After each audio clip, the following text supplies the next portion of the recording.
The scene earlier tonight on Interstate 15 in Draper. A small plane crash landed, killing one person on board, causing a massive power outage and backing up traffic for miles. The plane was en route from Salt Lake City to Provo when it went down just before 7 o'clock. KUTV's Chris Van Oker has been on the scene for most of the evening and is standing by now with a live report for us. Chris? Michelle, the situation here was entirely different just an hour ago. Excuse me, I'm getting some feedback in my ear. Just an hour ago, the strewed wreckage of a single-engine plane carrying a flight instructor and his student.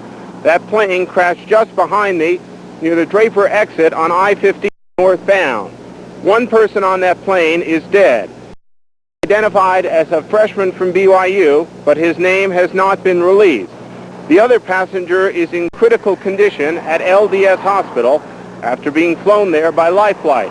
He has been identified as 27-year-old Kayle Christensen of Orem. Officials at Provo Airport say they heard the plane giving 3 distress calls before going down, saying, "Mayday, we have lost power in our engines." Police authorities here say the plane was trying to make an emergency landing on the freeway when its landing gear clipped some power lines and may have flipped over. Witnesses and officials describe what they saw and heard. All I saw was the flash of light from above. I didn't have any idea what it was. I had no idea. Just a big old light and a big old, I heard a boom, big old boom.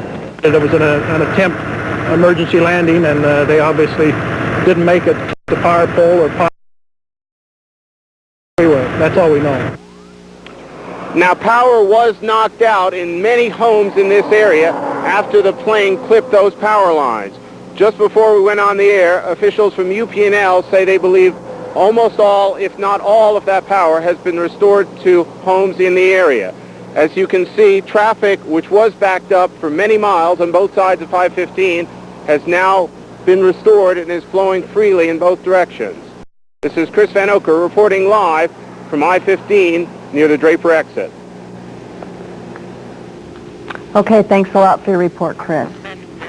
Also tonight... Condition this morning at LDS Hospital following a tragic plane crash last night.